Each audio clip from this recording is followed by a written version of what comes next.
ल नानी बाबुहरू अगाडि यहाँ हेर्नुस् त के छ टपिक सर्कल वृत्त। सर्कलको बारेमा तपाईहरुले सुन्दै पनि आउनु भएको होला, सुन्नु भएको छ भने ओके झन् राम्रो, सुन्नु भएको छैन भने पनि फेरि एकचोटी हामी आज सुन्छौं है त। यहाँ हेर्नुस् त मैले दुईवटा पोइन्ट बनाएको छु, एउटा O भन्ने पोइन्ट, एउटा P भन्ने पोइन्ट। यिनीहरुको बीचमा केही डिस्टेन्स त होला नि है। ओके नापे भने दूरी त छ यहाँ। त्यस्तै गरी यति नै दूरी यता, यति नै दूरी यता, चारैतिर यो पोइन्टबाट, यो O भन्ने पोइन्टबाट चारैतिर बराबर डिस्टेन्स हुने गरी हामीले यो पोइन्टलाई अब घुमाउँ है त।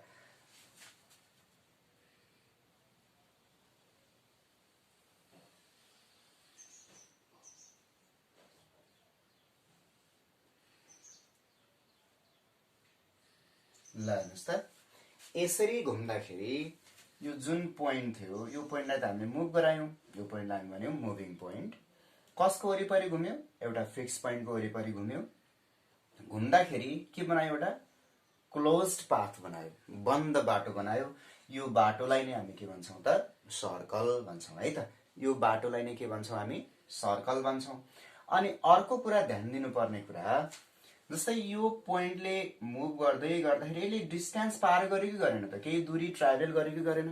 केही डिस्टेन्स त ट्राभल गर्यो हो। यहाँदेखि यो पोइन्ट मुभ गर्दै गर्दै गर्दै गर्दै जाँदाखेरि फेरि यहाँसम्म आइपुग्दा टोटल कति डिस्टेन्स पार गर्यो होला त? हो त्यो डिस्टेन्सलाई हामी के भन्छौं? यो बाटोको सर्कमफ्रेन्स अथवा यो सर्कलको सर्कमफ्रेन्स भन्छौं है। ल त्यसो भए अनि यहाँदेखि यो सेन्टर जसलाई हामी फिक्स पोइन्ट भनेका थियौं, यसलाई हामी के नाम दिन्छौं अरे? यसलाई भन्छौं हामी सेन्टर। यो सेन्टरदेखि अनि यो जुन बाटो छ, यो बाटोलाई त हामीले के भन्यौं? सर्कल भन्यौं। यो बाटोसम्मको जुन डिस्टेन्स छ नि, हेर्नुस् त यो सेन्टरदेखि यो बाटोसम्मको डिस्टेन्स, यसलाई हामी के भन्छौं त? रेडियस भन्छौं। कुनै पनि एउटा सर्कलको लागि रेडियसको भ्यालु जहिले पनि फिक्स हुन्छ। एउटा सर्कलको लागि है, फेरि फरक फरक सर्कलको लागि त फरक फरक हुन्छ भ्यालु।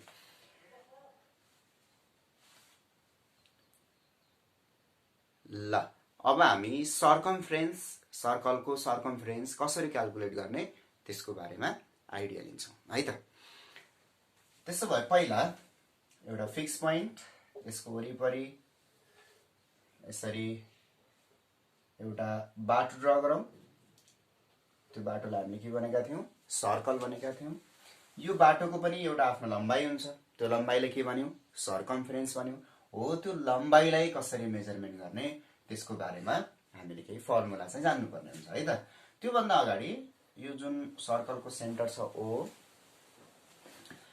यहाँदेखि कहाँसम्म त भन्दाखेरि बाउन्ड्री सम्मको डिस्टेन्स, बाउन्ड्री सम्मको डिस्टेन्सलाई के भन्यौं हामीले?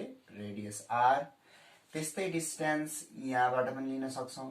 हेर्नुस् त यसरी, यो पनि के हो त? R नै हो है। अनि यो एउटा स्ट्रेट लाइन बन्यो। हेर्नुस् त दुईवटा R लाई जोड्दाखेरि के बन्यो त? एउटा स्ट्रेट लाइन बन्यो। यो दुईवटा R लाई जोडेर बन्ने जुन स्ट्रेट लाइन छ, यो स्ट्रेट लाइनलाई हामी के भन्छौं त? डायामिटर भन्छौं है। के भन्छौं अरे? डायामिटर भन्छौं। त्यसो भए डायामिटरको भ्यालु कति हुँदो रहेछ? 2 into R हुँदो रहेछ। Diameter D equals to 2R हुने भयो है। D equals to 2R। त्यसो भए अब यो D थाहा पाइसके पछाडि हामीले अब यसको सर्कमफ्रेन्स पनि थाहा पाउन सजिलो हुनेछ। त्यसो भए circumference of this circle is, सर्कमफ्रेन्सलाई C ले जनायौं भने त्यसलाई अरे सर्कमफ्रेन्स, सर्कमफ्रेन्स, सर्कमफ्रेन्स भनेको परिधि। यसलाई मैले छोटो फर्ममा C भनेर लेखेँ। यो C भनेको त के रहेछ अरे? डिस्टेन्स हो अथवा यो लेन्थ हो है। कि त डिस्टेन्स हो कि त यो लेन्थ हो। त्यसो भए डिस्टेन्स त जहिले पनि डिस्टेन्ससँग इक्वल हुनु पर्यो। यो कोसँग बराबर हुने त भन्दाखेरि डायमिटरसँग बराबर एक्ज्याक्टली त होइन, तर नजिक नजिक हुँदो रहेछ। डायमिटर र सी चाहिँ एकअर्कामा के हुन्छन्, नजिक नजिक, नियरली इक्वल्स टु। त्यसो भए कोसँग यसलाई कुनै एउटा कन्स्टेन्ट भ्यालुले मल्टिप्लाई गरियो भने सी चाहिँ अनि बल्ल एक्ज्याक्टली योसँग मिल्न जाँदो रहेछ। त्यो कन्स्टेन्ट भ्यालु भनेको चाहिँ के रहेछ त, पाई रहेछ है। त्यसै भए सर्कमफ्रेन्सको मेजरमेन्ट गर्ने फर्मुला के रहेछ त, पाई टाइम्स अफ डी। डी भनेको के हो यहाँ, डायमिटर, पाई भनेको कन्स्टेन्ट, सी भनेको सर्कमफ्रेन्स। अब यसैलाई एकपल्ट अलिकति थोरै रेडियसको टर्ममा लेखौँ न। पाई डी भनेको अहिले भर्खर हेर्नुहोस् त यहाँ के छ, 2r इन्टु 2r। यसलाई सजिलोको लागि 2 पाई r यसरी कन्स्टेन्टहरुलाई अगाडि लेख्यौँ नि है। यो r त सर्कल पछि फरक हुन्छ। त्यसो भए 2 पाई r यो सर्कमफ्रेन्सको मेजरमेन्ट गर्ने फर्मुला रहेछ। C equals to pie D पनि फर्मुला। डायमिटर थाहा भएको अवस्थामा पाई डी राखेर गर्न सकियो, रेडियस थाहा भएको अवस्थामा 2 पाई r भनेर सिधै लेखेर पनि हामीले यसको क्याल्कुलेसन गर्न सक्ने भयौं।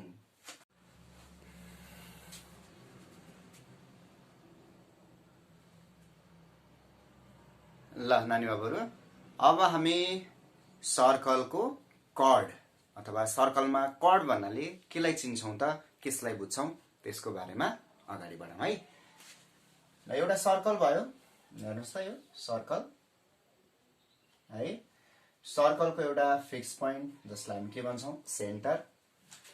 अब यसरी एउटा धेरै यस्ता स्ट्रेट लाइनहरु खिचौं हामीले सर्कल भित्र। एउटा, दुईवटा, 3, 4, 5, 6 है। यहाँ तपाईले राम्रोसँग अब्जर्भ गर्नुस् एकचोटी। लाइनहरु कस्ता छन्, स्ट्रेट छन्। कहाँ छन्, सर्कलको भित्रपट्टि छन्। र सर्कललाई प्रत्येक लाइनले हेर्नुस् त कति ठाउँमा टच गरेको छ। सर्कलको जुन बाउन्ड्री छ त्यो बाउन्ड्रीलाई कति ठाउँमा टच गरेको छ, 2 ठाउँमा। यसले पनि 2 ठाउँमा, यसले पनि 2 ठाउँमा।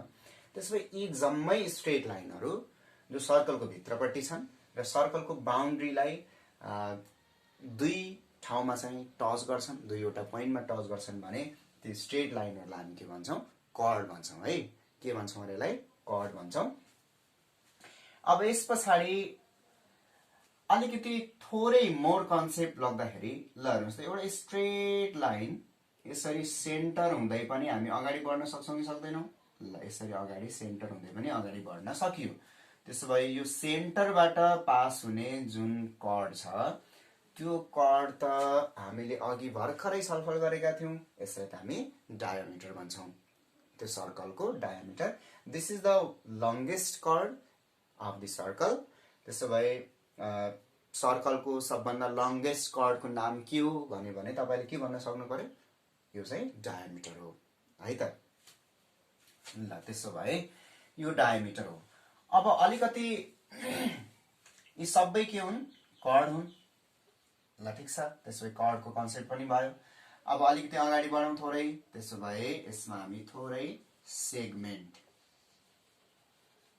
के बुझौं त, सेगमेन्ट है त।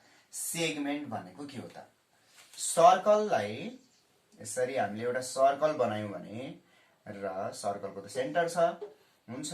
अब एउटा यसरी यो लाइन खिचे मैले सर्कलको भित्रपट्टि, हेर्नुस् त एउटा स्ट्रेट लाइन ड्रा गरे। सर्कललाई 2 ठाउँमा टच गर्यो। यसले सर्कललाई 2 भागमा बाड्यो कि बाडेन, ओके कतिवटा भागमा बाड्यो, 2 भागमा। एउटा हेर्नुस् त माथिपट्टिको भाग ठूलो भाग छ, तलको भाग चाहिँ सानो भाग छ।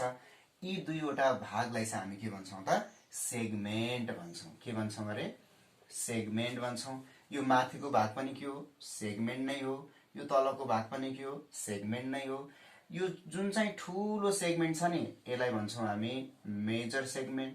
के भन्छौं अरे, मेजर सेगमेन्ट। र जुन सानो सेगमेन्ट छ यसलाई भन्छौं हामी माइनर सेगमेन्ट। त्यसो भए सेगमेन्ट भनेको त के रहेछ त भन्दाखेरि, सर्कलले जुन सर्कलको बाउन्ड्री छ त्यो बाउन्ड्रीले ओगटेको जुन रिजन छ त्यो रिजनलाई कुनै एउटा कर्डले 2 भागमा बाड्दाखेरि आउने जुन खण्डहरु छन् त्यसलाई हामी के भन्छौं त, सेगमेन्ट भन्छौँ।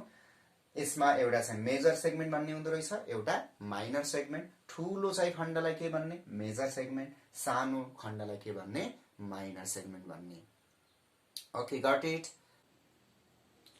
अब हामी अर्को टपिक सर्कलकै भित्रको एउटा इन्फर्मेसन, एउटा सेक्टर, क्षेत्रक के हो त? सर्कलमा सेक्टर भन्नाले के बुझिन्छ त्यसको बारेमा जानकारी। एउटा सर्कल भयो हामीसँग, सर्कलको सेन्टर ओ। अब यहाँनिर हामीले दुईवटा रेडियस, अघि भर्खर के गर्यौं भने कर्ड ड्र गरेका थियौं भने अब हामीले कुनै दुईवटा रेडियस, त्यसरी एउटा रेडियस, यो अर्को रेडियस, हेर्नुस् त, दुईवटा रेडियस ड्र गर्यौं। दुईवटा रेडियस ड्र गर्दाखेरि पनि सर्कल दुई भागमा बाँडिन गयो। त्यो दुईवटा भाग मध्ये हेर्नुस् त, एउटा यो भाग, त्यस पछाडि एउटा यो भाग। ल हेर्नुस्, हो यसरी दुईवटा रेडियसहरूलाई ड्र गर्दाखेरि त्यो दुईवटा रेडियसले यसरी सर्कललाई दुईवटा भागमा बाँड्यो नि। हो यसरी बाँड्दाखेरि बन्ने जुन यो भागहरू छ, पार्टहरू छ, यसलाई चाहिँ हामी के भन्छौँ त? सेक्टर भन्छौँ। यो ठुलो जुन सेक्टर छ यसलाई हामी मेजर सेक्टर भनेर चिन्नुपर्छ भने यो जुन सानो सेक्टर छ यसलाई हामी माइनर सेक्टर भनेर चिन्छौँ है। त्यसो भए सेक्टर र सेगमेन्टमा झुकिनु भएन है। अबदेखि सेगमेन्ट र सेक्टर। सेगमेन्ट भनेको नेपालीमा वृत्तखण्ड अनि सेक्टर भनेको नेपालीमा क्षेत्रक। सेगमेन्ट भनेको के रहेछ त? सेगमेन्ट भन्नाले सर्कललाई कुनै कर्डले दुई भागमा बाँडेको जुन भागहरू छ त्यो भागहरू चाहिँ सेगमेन्ट हो भने सेक्टर भनेको चाहिँ रेडियसहरूले, दुईवटा रेडियसले सर्कललाई दुई भागमा बाँड्दा प्राप्त हुने जुन भागहरू छ त्यो चाहिँ के रहेछ त? सेक्टर रहेछ। त्यसो भए अब कन्फ्युजन हुनु भएन।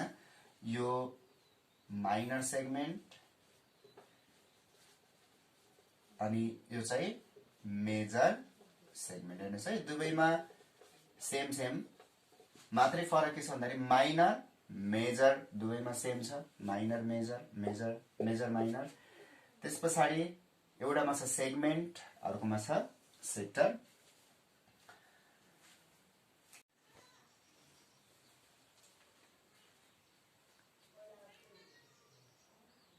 अब हामी सर्कलको एरिया कसरी फाइन्ड आउट गर्ने, सर्कलको एरियाले केलाई रिप्रेजेन्ट गर्छ त्यसको बारेमा छलफल गरौँ है।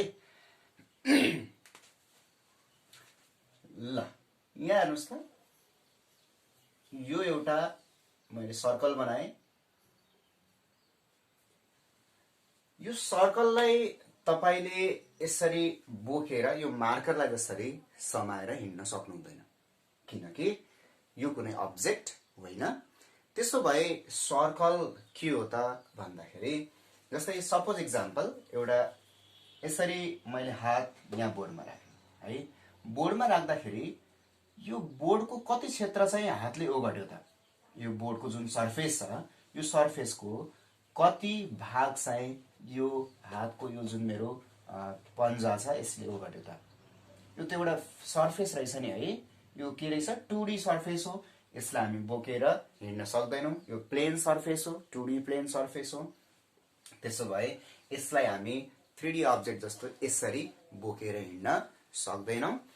त्यसो भए यसको एरिया भनेको के हो त भन्दाखेरि, यो जुन बाउन्ड्री छ सर्कलको बाउन्ड्री, यो बाउन्ड्रीले कति क्षेत्र ओगट्यो त? यो बोर्डको कति भागलाई ओगट्यो त? यसलाई हामी के भन्छौँ त? एरिया। त्यसो भए यो जुन रिजन छ, यो रिजन यो कसको वरिपरि, कसको भित्रपट्टि त भन्दाखेरि यो बाउन्ड्रीको भित्रपट्टिको जति रिजन छ, यो रिजनलाई, रिजनको जति क्षेत्र छ त्यसलाई हामी के भन्छौँ त? यसको एरिया भन्छौँ। सर्कलले ओगटेको एरिया भन्छौँ है त। त्यसो भए यो निकाल्ने, यसको एरिया क्याल्कुलेट गर्ने फर्मुला के हो त भन्दाखेरि, A इक्वल्स टु, हेर्नुहोस् है, एरिया भने पछाडि यसको एरिया निकाल्ने फर्मुला चाहिँ पाई आर स्क्वायर के हुँदो रहेछ अरे पाई आर स्क्वायर आर के हो त भन्दाखेरि यो जुन फिक्स पोइन्ट छ योदेखि बाउन्ड्री सम्मको डिस्टेन्स के हो त आर हो a equals to pi r square this is the area of the circle this is the area of the circle pi times r square एकदमै सजिलो है कति सजिलो छ हेर्नुस् त a equals to pi r square ल याद भइहाल्यो pi r square r भनेको के त रेडियस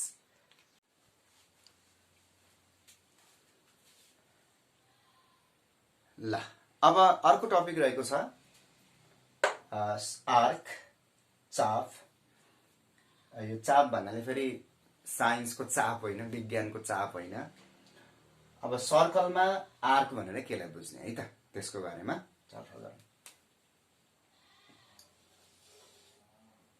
ल एउटा सर्कल भयो सर्कलको सेन्टर भयो यो सर्कलको जुन बाउन्ड्री छ यो बाउन्ड्रीलाई यहाँबाट काटौँ अनि यहाँबाट दुई ठाउँबाट काटौँ हेर्नुस् त दुई ठाउँबाट काट्दाखेरि यो जुन यो भाग जस्तै मैले एउटा ए भन्ने पोइन्टमा काटे एउटा बी भन्ने पोइन्टमा यसरी काटे काट्दाखेरि यस्तो एउटा कर्भ पार्ट आयो कि आएन हो यो कर्भ पार्ट नै के हो त आर्क हो यसलाई नै हामी के भन्छौँ आर्क त्यसो भए यो यस्तो हुँदाखेरि यो एउटा सानो खण्ड आयो सानो आर्क आयो भने यो ठुलो आर्क पनि भयो नि त अब तलपट्टि हेर्नुस् त यो यस्तो आर्क आयो कि आएन यो आर्क चाहिँ ठुलो आर्क हो यसलाई भन्छौँ हामी मेजर आर्क यसलाई भन्छौँ माइनर आर्क यसलाई के भन्छौँ त माइनर आर्क एउटा सानो आर्क एउटा ठुलो आर्क